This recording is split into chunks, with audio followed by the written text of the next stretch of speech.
បាត់សុំសួស្តីបងប្អូនទាំងអស់ថ្ងៃនេះខ្ញុំចង់ចែករំលែកមួយតាក់ទងទៅនឹងការសរសេរ CV ដើម្បីផ្ដល់ជាធាតុចូលសម្រាប់បងប្អូនដែលមានបំណងចង់គេហៅថាដាក់ពាក្យរកការងារធ្វើប៉ុន្តែមិនទាន់ដឹងថាតើយើងគួរតែរៀបចំ CV យ៉ាងដូចម្ដេចដើម្បីឲ្យវាល្អបាទអញ្ចឹងនេះខ្ញុំសូមចែករំលែកខ្លះអំពីរបៀបនៃការសរសេរ CV ឲ្យតាក់ទាញហើយទទួលបានឱកាសក្នុងការហៅទៅសម្ភាសន៍បាទមុននឹងចាប់ផ្ដើមខ្ញុំសូមចែករំលែកផងដែរថាការជ្រើសរើសបុគ្គលិកឬក៏ការពិនិត្យ CV តិចណាស់ដែលអ្នកបរិះហ្នឹងគាត់មើល CV យើងយូរបាទគឺជាមធ្យមគឺគេប្រើប្រាស់រយៈពេលត្រឹមតែ20វិនាទីតែប៉ុណ្ណោះដែលគាត់ត្រូវមើល CV យើងហើយបើគាត់ចាប់អារម្មណ៍គាត់នឹងបន្តអានតទៅទៀតហើយបើគាត់មើលទៅពុំមានការតាក់ទាញទេគឺធ្វើឲ្យគាត់នឹងបោះបង់ឬក៏ទុក CV នឹងដល់ឡែកបាទនេះជាចំណុចសំខាន់ដែលចង់និយាយថា CV មួយសន្លឹកនេះ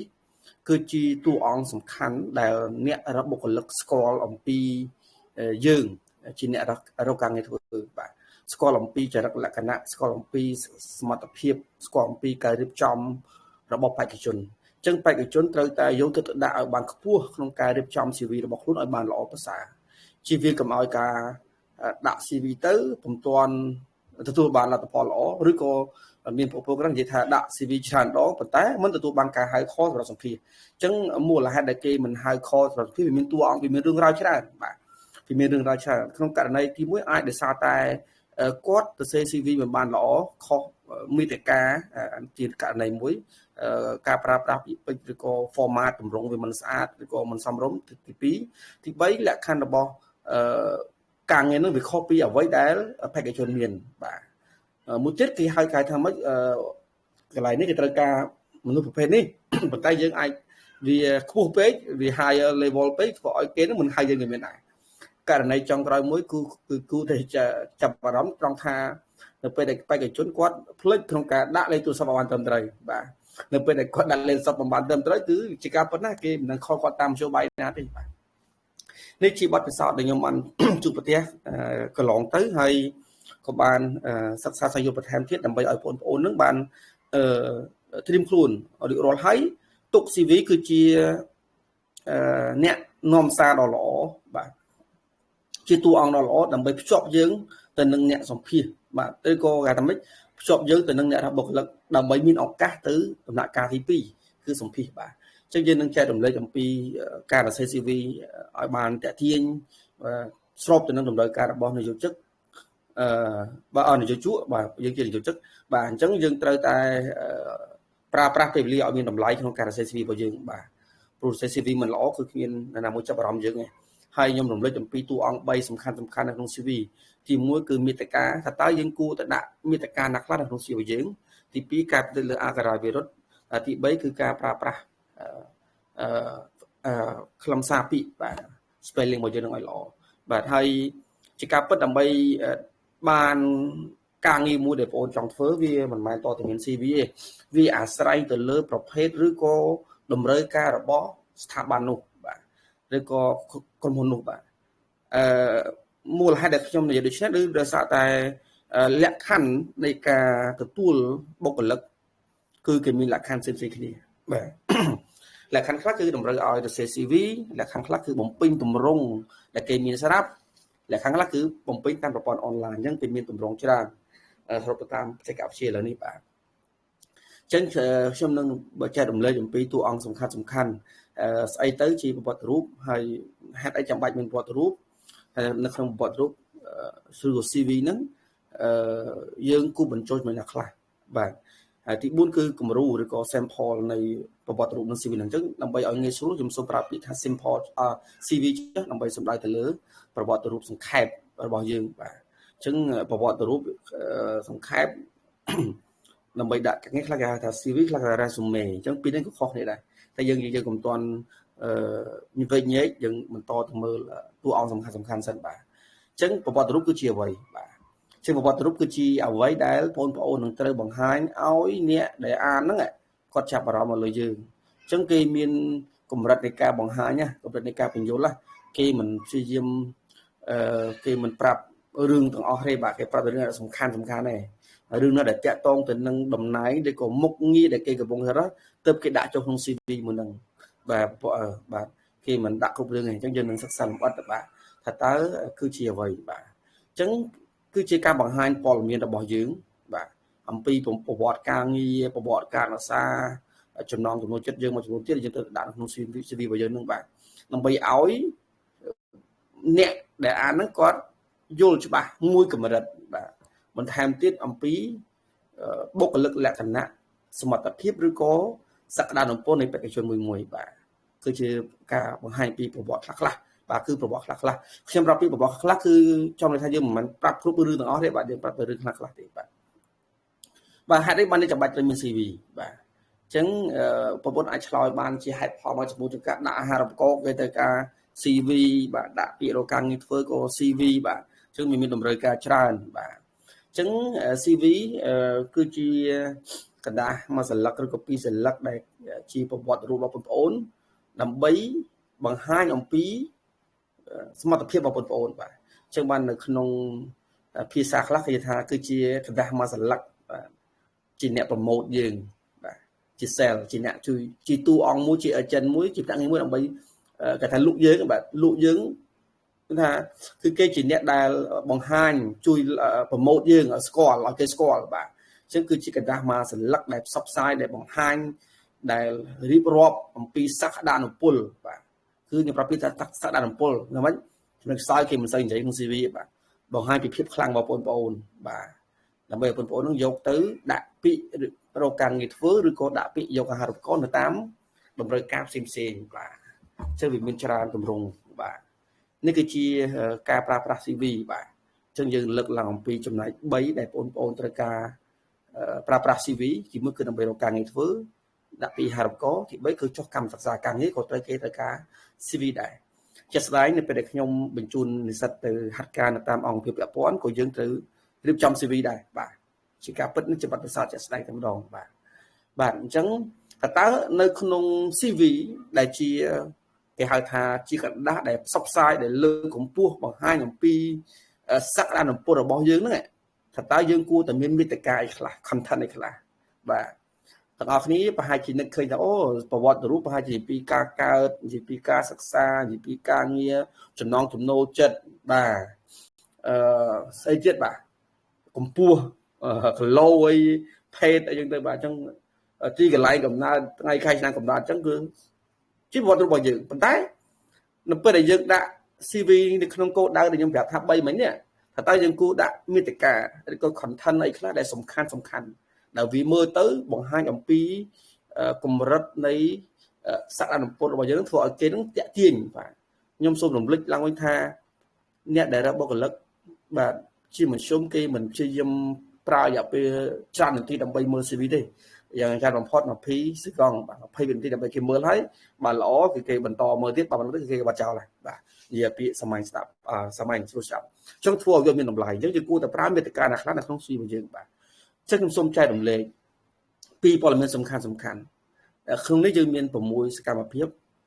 ដែលជាមូលដ្ឋានបាទជាមេត្តាមូលដ្ឋានបាទនេះថាម៉េចមានថាអាចលើសនឹងក៏បានដែរប៉ុន្តែมันអាចតិចជាងនឹងបានទេ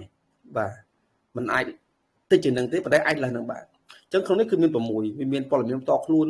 មានប្រវត្តិការរក្សាមានបទពិសោធន៍ការងារមានជំនាញផ្សេងមានចំណងចិត្តនិងទី6គឺអ្នកធានាប៉ុន្តែសួរថាតើអាចលើសនឹងបានបាទលើសនឹងបានគឺអាស្រ័យទៅលើបេក្ខជនម្នាក់បើបេក្ខជនចង់បង្ហាញអំពីរង្វាន់ដែលខ្លួនទទួលបានគឺដាក់ពីរង្វាន់មួយទៀតបាទបើបេក្ខជនមានសមិទ្ធផលល្អដាក់អានឹងមួយទៀតចូលបាទបើបេក្ខជនមាន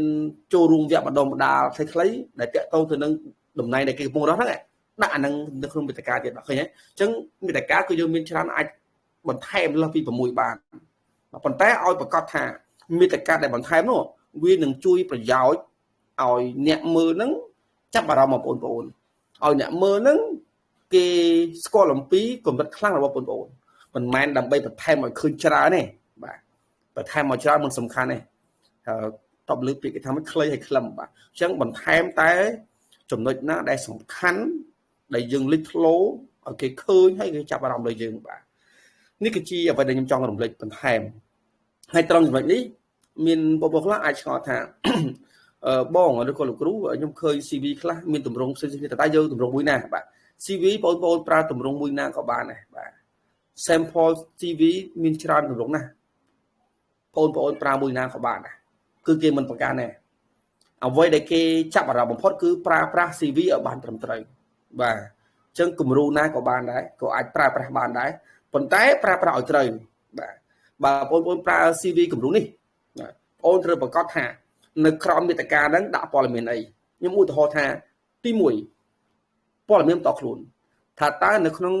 ក្រោមព័ត៌មានខ្លួនហ្នឹងជាគួរដាក់ព័ត៌មានណាខ្លះដាក់ឲ្យត្រូវតាមហ្នឹងប្រវត្តិការសិក្សាដាក់ឲ្យត្រូវប្រវត្តិការសិក្សាមិនមែនយកប្រវត្តិការងារដាក់ក្រោមប្រវត្តិការសិក្សា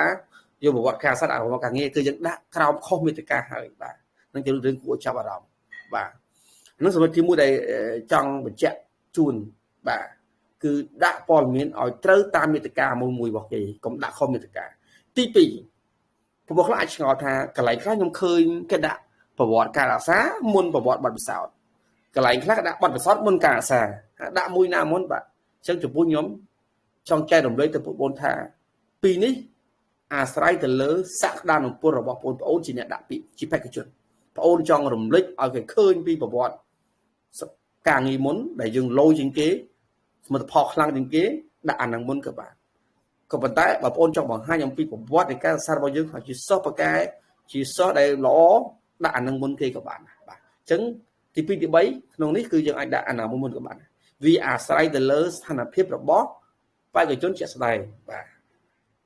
អញ្ចឹងយើងមើលបាទយើងនៅក្នុងនេះយើងមាន6ហើយខ្ញុំចិត្តថាយើងអាចលើសពី6ក៏បានប៉ុន្តែមកតិចជាង6បាទឥឡូវយើងមើលលម្អិតតើនៅក្នុងមាតិកាមួយហ្នឹងយើងគួរដាក់អីខ្លះបាទដាក់ខ្លះបាទជាមើលនេះគឺជា CV ដ៏សាមញ្ញមួយដែលល្អមែនទែនដែលបងអាចមើលជាគំរូបានបាទព័ត៌មានតខ្លួនបាទអញ្ចឹងព័ត៌មានតខ្លួនគឺជាមាតិកាទី1ដែលបងប្អូនត្រូវបញ្យល់ឬក៏បង្ហាញអំពីទំនាក់ទំនងសំខាន់ណាស់ហើយអ្វីដែលសំខាន់ជាងគេនោះគឺមធ្យោបាយទំនាក់ទំនងបាទព្រោះអីមកដាក់លេខទូរស័ព្ទខុសគេខុសមកមិនកើតបាទដាក់អ៊ីមែលមិនត្រូវគេផ្ញើសារមិនចូលបាទឃើញទេសំខាន់ណាស់បាទអញ្ចឹងយើងអាចមានឈ្មោះយើងថ្ងៃខែឆ្នាំកំណើតទីកន្លែងកំណើតសញ្ជាតិ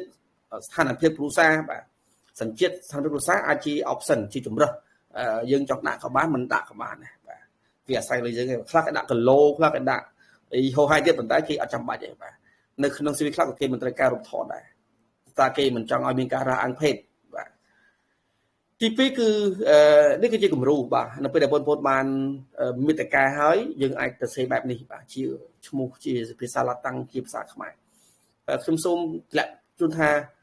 ចុះយើងគួរតែសរសេរ CV ជាភាសាខ្មែរឬក៏សរសេរជាភាសាអង់គ្លេសបាទអាហ្នឹងគឺជាជំរើសរបស់បងប្អូននេះមួយណាដែលបងប្អូនសរសេរទៅមានទំនុកចិត្តខ្ពស់សរសេរអាហ្នឹងទៅបាទវាអត់ចាំបាច់មានការរើសអើងអក្សរទេបាទភាសាទេឲ្យសំខាន់គឺខ្លួនឯងជាបេក្ខជនមានទំនុកចិត្តសរសេរ CV ប្រភេទណាដែលគាត់ថាល្អជាងគេស្រីហ្នឹងទៅគាត់ថាកន្លែងខ្លះគេអាចទាមទារថា CV ជាភាសាអង់គ្លេសចឹងទៅយើងអាចធ្វើតាមលក្ខខណ្ឌរបស់គេបាទនេះគឺជាព័ត៌មានតខ្លួនដែលយើងត្រូវបំពេញទៅតាមលក្ខខណ្ឌផ្សេងៗនេះបាទប្រវត្តិការសិក្សាបាទអញ្ចឹងប្រវត្តិការសិក្សាគឺយើងរៀបរាប់ពីប្រវត្តិការសិក្សារបស់យើងបាទនិយាយត្រង់កន្លែងនេះខ្ញុំចង់ទាញចំណាប់អារម្មណ៍បងប្អូនថាមានបងប្អូនខ្លះគាត់ថាខ្ញុំសរសេរ CV បានមួយស្លឹកគេខ្លះពី3ស្លឹកចំណានគេដល់កុំចំណានគេបាទយើងធ្វើឲ្យតាមយើងមានបាទមិនប្រកាសថាច្រើនពេកគឺល្អទេបាទអញ្ចឹងយើងអាចរៀបរាប់ពីប្រវត្តិការសិក្សារបស់យើងចូលរៀននៅពេលណាចប់ពេលណារៀនសាលាអីជំនាញអីបាទពីកម្រិតសាកលវិទ្យាល័យរហូតដល់កម្រិតវិទ្យាល័យហ្នឹងទៅបាទពីសាកលវិទ្យាល័យមកអនុវិទ្យាល័យពីសាកលវិទ្យាល័យមុនវិទ្យាល័យទី2អនុវិទ្យាល័យទី3ឬក៏អនុវិទ្យាល័យមុនវិទ្យាល័យទី2សាកលវិទ្យាល័យទី3បាទមួយណាមុនក៏បានដែរអត់ចាំបាច់ទេបាទវាអាស្រ័យលើបងប្អូនជាអ្នកឆ្នៃខ្លួនឯងឲ្យវាមានសោភ័ណភាពបាទប្រវត្តិការសិក្សានេះគឺជាឧទាហរណ៍បាទគេធ្វើពីបច្ចុប្បន្នមុនបាទពីពីក្រោយបច្ចុប្បន្នជាសិស្សរៀននៅស្អីរៀនជំនាញអីបាទហោហាយនឹងមកនេះជាឧទាហរណ៍សាមញ្ញបាទប្រវត្តិការសិក្សាប្រវត្តិការងារបទពិសោធន៍ការងារបាទឆ្លប់ធ្វើការកន្លែងណាខ្លះបាទដាក់មកធ្វើការអីទូនទីស្អីហើយធ្វើការអីខ្លះនិយាយលម្អិតដើម្បីបង្ហាញអំពីកម្រិតសមត្ថភាពរបស់បងប្អូនថាណែបទពិសោធន៍នឹងធ្វើការកន្លែងហ្នឹងប្រហែលមកពីណាដល់ពេលណាធ្វើការនឹងទូនទីអីហើយធ្វើអីខ្លះបាទនិយាយអស់មកបាទនេះគឺទំនួលខុសត្រូវរបស់យើងបាទគឺជាការបង្ហាញអំពីការងាររបស់យើងដែលយើងបានធ្វើកន្លងទៅចុះលោកគ្រូបើសិនជាខ្ញុំអត់មាន បបសការងារគឺយើងអាចដាក់ការងារស្ម័គ្រចិត្តរបស់យើងបាទចឹងបានគេឲ្យបងប្អូនចូលរួមការងារស្ម័គ្រចិត្តដើម្បីឲ្យគេបានយល់ដឹងអំពីការអនុវត្តការងារជាក់ស្ដែងការងារ volunteer បងប្អូនមានតម្លៃណាស់បាទមានតម្លៃខ្លាំងណាស់ដែលបងប្អូនគួរតែចំណាយពេលកំពុងរៀនហ្នឹងធ្វើការងារស្ម័គ្រចិត្តបាទបច្ចុប្បន្ននេះយើងមានការងារសង្គមច្រើនណាស់បាទក្រមរូបភាពច្រើនណាស់បាទការងារស្ម័គ្រចិត្តយុវជនសសរយកកាក់ក្បាត់ក្រហមកាយរិទ្ធបាទការងារបរិស្ថានសម្អាតសាលានោះគឺច្រើនណាស់ដែលយើងជាអ្នករួមចំណែកជួយសាលាផងជួយសហគមន៍យើងផងហើយយើងបានពង្រឹងនៅសមត្ថភាពក្នុងការបំពេញការងារជាការពិតការសិក្សាទ្រឹស្ដីក្នុងថ្នាក់ជារឿងមួយប៉ុន្តែការអនុវត្តទ្រឹស្ដីទៅក្នុងកន្លែងការងារជារឿងពីរដែលសំខាន់តែការផ្សារភ្ជាប់គ្នាអញ្ចឹងជាយើងមកលើកគណៈបងប្អូនរំលឹកវាឡើងបាទហើយព្យាយាមធ្វើវាហើយកុំតាមហួសពេលបាទព្យាយាមឆ្លៀតពេលវេលាដើម្បីធ្វើវាឲ្យបានល្អបាទនេះគឺជាគំរូបទពិសោធន៍ការងារបាទឧទាហរណ៍មួយបាទពីខែណាដល់ឆ្នាំណាធ្វើអីកាន់តំណែងអីហើយទទួលខុសត្រូវលើអីខ្លះបាទយើងអាចត្រេមកបាទចុចមកបាទ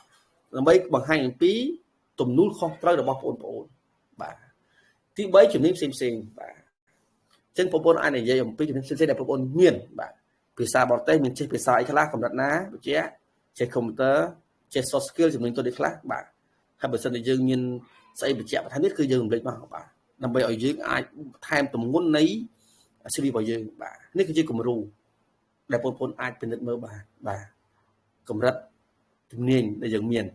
បាទទាំងជំនាញភាសាអង់គ្លេសភាសាថៃជំនាញ computer ជំនាញទុនផ្សេងទៀតបាទចំណងចំណូលចិត្តរបស់បងប្អូនបាទគឺចូលចិត្តអីអានសភៅអីបញ្ជាក់ផងចំអិនម្ហូបប្រភេទណាកីឡាអីខ្លះកំសាន្តបែបណាការងារសង្គមបែបនេះខ្លះបាទគឺយើងរំលឹកវាអស់ហ្មងបាទគឺជាការបង្ហាញអំពីភាពជាក់លាក់របស់យើងជូនទៅដល់អ្នកមើលបាទចុងក្រោយគឺអ្នកធានាបាទអ្នកធានាគឺជាអ្នកដែលដឹងអំពីគុណសម្បត្តិរបស់បងប្អូនដឹងអំពីគេហៅថាទេពកោសល្យរបស់បងប្អូនបាទ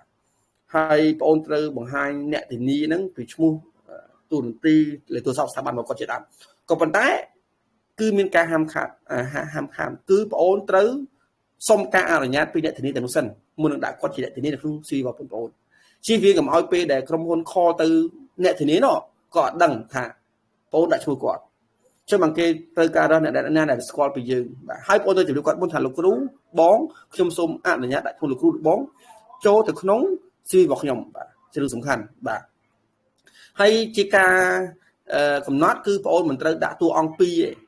តួអង្គទី1គឺជា family បាទគ្រួសាររបស់យើងគឺអត់ដាក់ទេហេតុអីហ៎ប្រសិនបើបងប្អូនដាក់គ្រួសាររបស់យើងគឺមានថាម៉េច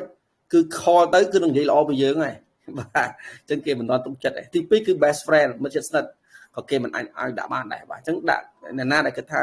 ឆ្ងាយពីតួអង្គ2ប្រភេទហ្នឹងដើម្បីឲ្យគេនិយាយពាក្យពិតមកបងប្អូនក៏ប៉ុន្តែដាក់អ្នកណាដែលគេដឹងអំពីសុខភាពហើយគេចង់និយាយល្អមួយយើងបាទហើយនោះជាទីនេះរបស់យើងណាបាទយើងត្រូវដាក់សុំការអនុញ្ញាតពីគេបាទនេះគឺជាគំរូអ្នកធានាបាទហៅហើយយ៉ាងទៀតបាទអញ្ចឹងទឹកនោះនេះគឺថាខ្ញុំនឹងបង្ហាញគំរូ CV ខ្លីៗបាទនេះជាគំរូ CV ខ្លីៗដែលយើងអាចឃើញបានជាភាសាខ្មែរបាទមានច្រើនទម្រង់បាទគឺវាអាស្រ័យទៅលើបងប្អូនទេបាទហើយខ្ញុំសូមចែករំលែកផងដែរថាបងប្អូនមកដល់ពេលនេះគឺមានឱកាសច្រើនណាស់បាទបងប្អូនដែលនៅភ្នំពេញហ្នឹងគ្នាបាទខ្ញុំគិតថាពេលទំនេរបងប្អូនគួរតែចំណាយពេលបន្តិចដើម្បីទៅទីភ្នាក់ងារចិត្តមុខរបរនឹងការងារដែលគេថា NEA គឺជាកន្លែងដែលបណ្ដុះបណ្ដាលបងប្អូនអំពីការសរសេរ CV ជាកន្លែងដែលផ្ដល់ឱកាសឲ្យបងប្អូនដឹងអំពីជំនាញជាមូលដ្ឋានមុនបងប្អូនចូលទីផ្សារការងារជាអ្នកដែលផ្ដល់ការណែនាំប្រឹក្សាយោបល់អំពីការងាររបស់បងប្អូនជាងបានជាខ្ញុំសប្បាយចិត្តថាបងប្អូនមានឱកាសណាស់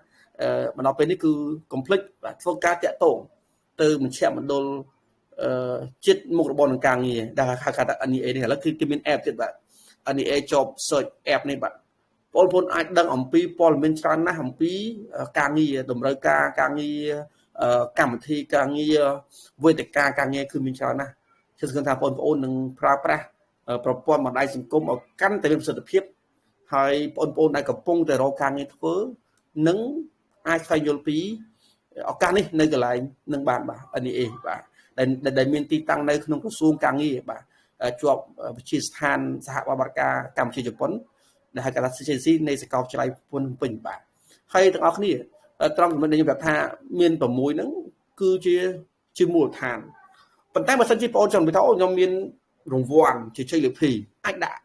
បាទរង្វាន់ដាក់ក្នុងកន្លែងណាក៏បានដាក់ក្រោយការងារមកទី3បើផ្សត់ការងារទី4គឺរង្វាន់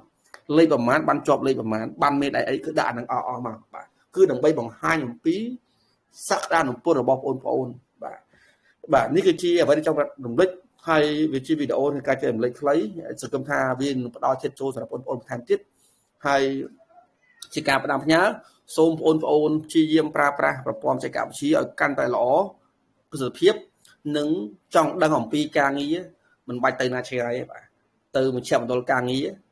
រាជធានីភ្នំពេញឬក៏ទៅ NEA គឺទៅមកកន្លែងដឹងគ្រប់រឿងទាំងអស់ដឹងអំពីការសរសេរ CV ដឹងអំពីការរៀបចំខ្លួនក្នុងការសម្ភាសន៍ដឹងអំពីទីផ្សារការងារដឹងអំពីជំនាញដែលត្រូវត្រៀមមុនចូលទីផ្សារការងារជាពិសេសបងប្អូននឹងដឹងអំពីបាទបងប្អូននឹងដឹងអំពីតម្រូវការនៃការងារនៅពេលខាងមុខទាំងបច្ចុប្បន្ននិងពេលអនាគតបាទនេះជារឿងសំខាន់ណាស់បាទអញ្ចឹងខ្ញុំសូមចែករំលែកត្រឹមប៉ុណ្្នឹងចុះហើយវីដេអូក្រោយខ្ញុំនឹងចែករំលែកនៅចំណេះដឹងល្អៗបន្ថែមទៀតដើម្បីជួយឲ្យបងប្អូនបានកាន់តែស្វែងយល់ស៊ីជម្រៅតាក់ទងទៅនឹងឱកាសការងារនេះបាទសូមអរគុណ